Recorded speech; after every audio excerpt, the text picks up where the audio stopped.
Palang araw guys, another client na naman tayo na Honda Fit IDS Li engine. So ang problema ay malakas kumonsumo ng oil. So 1 litro ang kanyang nilalagay top up para lang kumpleto yung oil level.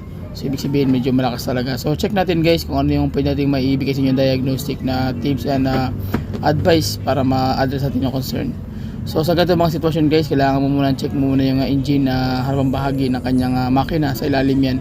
So kailangan mo silipin at doon ka magda-diagnose kung ano yung pwede natin makita doon. So tara. Okay, so nandito tayo ngayon sa ilalim ng crankshaft main pulley guys. Ito yung kanyang engine. So makikita nyo may mga tulo marking na ibig sabihin na malakas yung kanyang tulo. Yung kanyang oil leak, labas ng kanyang oil mula sa makina dahil sa pressure. So basa rin yung kanyang crankshaft pulley na sa loob. So ibig sabihin walang ibang main cause nito is yung kanyang oil seal. So ibig sabihin yun po yung tatanggalin natin at papalitan. So dito sa case guys, medyo mahirap tanggalin po ang pulley pag mga Honda Fit dahil nag-i-stack up po yung ilang taon na matagal na hindi siya nagalaw. So gagawin natin guys, kailangan natin tanggalin yan para matanggal natin yung oil seal. So tara, let's go. Okay, so sinabi ko kanina na talagang matigas talaga yung kanyang main bolt ng crankshaft kasi nga mayroong thread lock yan dyan sa loob bago yung kinabit. So ibig sabihin pagka brand nyo, tayo pa lang yung magtatanggal. So sabi nga ng may-ari pala kanina, pangalawang shop na tayo na pinuntahan niya dahil medyo surrender yung isa. So ginamitan namin ng impact drill guys, pinakamalakas na level ng numbering. So ganun pa rin, hindi pa rin kinaya ng ating impact drill. So ang gagawin namin is magpapabricate na lang tayo. So ito ginawa namin guys, nagpabricate kami ng kanyang sariling special tools. So may tools pa nitong nabibili pero so brake caliper piston po yung ginamit natin dito na akma doon sa butas ng crankshaft pulley. And then meron 6 points po yan, winildingan na natin para umakma doon at magkaroon ng higpit at magiging stopper. Okay, so yun po ginawa natin guys. Okay, so hindi umubra yung ginawa natin kanina. So ngayon ginawa namin nagpabricate na naman kami. So nilagyan namin din ng shafting na matibay para hindi bumulaktot yung kanyang dulo. Tsaka yung pinakamalaki na 3/4 na mismo ang ginamit namin dito guys, pang paluwag. Okay, so makikita nyo dito talagang napakatigas. So pwede mo siyang bagahin pero masisira naman kasi yung thread nun. So 3/4 na lang ginamit natin dito na power tools para sureball talaga na matanggal siya. Okay, so yan sabi ko kanina, medyo mahirap tanggalin itong mga ganito Honda Fit, talaga naka-fix talaga yan, lalo na pag first time mo palang matatanggal or first time mo palang So ayan guys, fast forward lang tayo guys para makita nyo kung paano tinanggal yan at pinalawagan. So 3/4 na yan, malaki ng power yan, power tools para matanggal talaga siya dahil talagang ang higpit. Okay, so sige, tanggalin na natin to.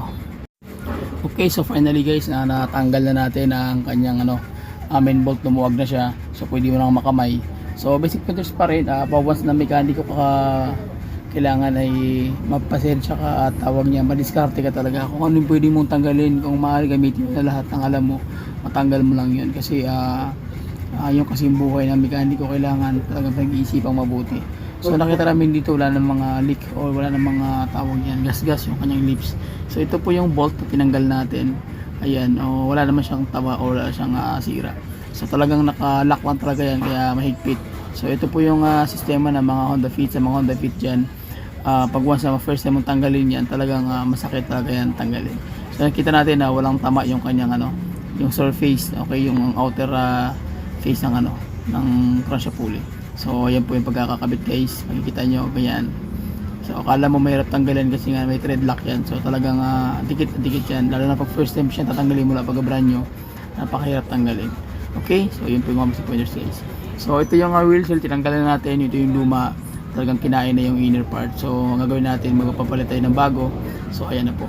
So and then kakabit natin diretso guys, and then okay na yan. So dapat Japan brand ang ilalagay nyo. Okay, basic pointers pa rin, magkakabit kayo ng oil seal na bago. Punasan nyo muna yung pinaka lips ng bawat kakabitan para tawag yan, walang mga dumi o mga kumakalso doon, para hindi magkaroon ng panibagong oil leak sa mga darating na panahon. So at least sure ball talaga yung tira nyo. Okay, so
so basic pointers pa rin guys, pag-higpit kayo nito nasa mga 70 lang yung tamang higpit. So kailangan mo ng 3/4 o any kind of tools na higpit sa kanya ng ano, ng 70 to 80.